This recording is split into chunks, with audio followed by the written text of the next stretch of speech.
एक समय की बात है। एक छोटे से गांव शिवपुर में धर्मू नाम का एक गरीब लेकिन ईमानदार किसान अपनी पत्नी गौरी के साथ रहता था। धर्मू मेहनती था, खेतों में दिन रात मेहनत करता था, लेकिन उसकी आमदनी बस इतनी ही थी कि दोनों का गुजारा मुश्किल से चल पाता। गौरी सुंदर थी लेकिन वह बहुत लालची थी। गौरी को हमेशा अमीर बनने का ख्वाब सताया करता था। वह अक्सर धर्मू से कहती, तुम भी कुछ ऐसा करो जिससे हम जल्दी अमीर बन जाए। गांव के दूसरे लोग अब शहर जाकर धंधा कर रहे हैं और देखो, उनके पास पैसा ही पैसा है। धर्मू हर बार उसे समझाता।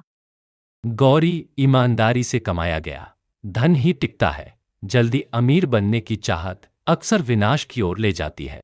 लेकिन गौरी को धर्मू की बातें समझ में नहीं आती थी। वह चाहती थी कि धर्मू किसी तरह ज्यादा पैसा कमाए, चाहे जैसे भी। एक दिन धर्मू नदी के पास से होकर गुजर रहा था। तभी वहीं पेड़ के नीचे एक तोता घायल पड़ा हुआ था। वह उड़ नहीं पा रहा था। धर्मू ने उसकी मरहम पट्टी की और वह तोता एक परी के रूप में परिवर्तित हो गया। धर्मू यह सब देखकर चौंक गया। परी बोली, मुझे एक तांत्रिक ने तोता बनाकर कैद कर दिया था और मुझसे कहा था, जिस दिन कोई नेक और ईमानदार इंसान तुम्हारी मदद करेगा, उस दिन तुम अपने असली रूप में आ जाओगी।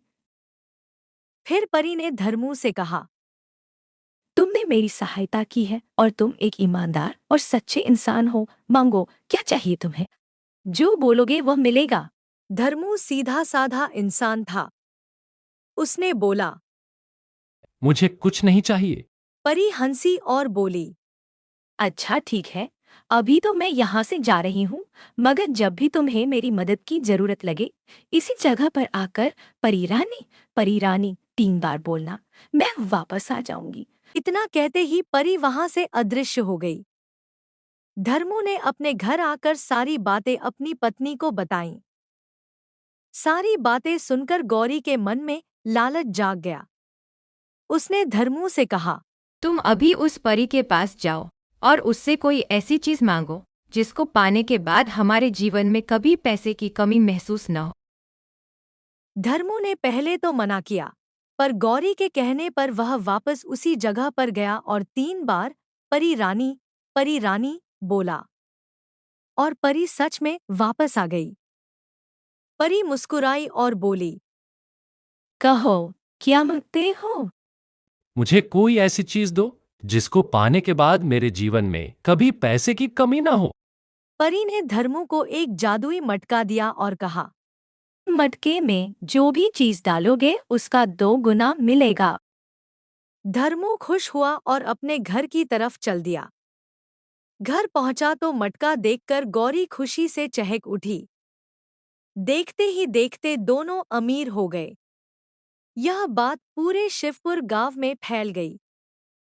रातों रात धर्मू और गौरी कैसे अमीर हो गए, गांव में बातें होने लगी। उसी गांव में नत्थू नाम का एक शातिर चोर रहता था। जब यह जादुई मटके वाली बात उसके कानों तक पहुंची, तो उसने उस मटके को पाने का मन बना लिया।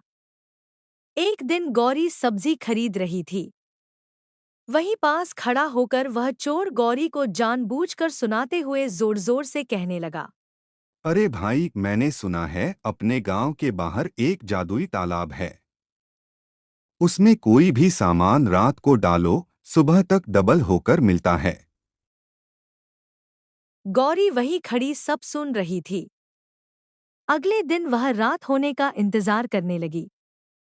रात होते ही बिना धर्मू को बताए वह जादुई घड़ा लेकर तालाब की ओर चल दी। घड़ा डबल करने की लालच लिए वह तालाब तक जा पहुंची। उसने वह घड़ा तालाब में फेंक कर अपने घर आकर सो गई। उसी रात वह चोर उस जादुई मटके को तालाब से निकाल कर लेकर भाग गया। अगली सुबह गौरी दोनों मटके लेने तालाब के पास पहुंची तो वहां कुछ भी नहीं था।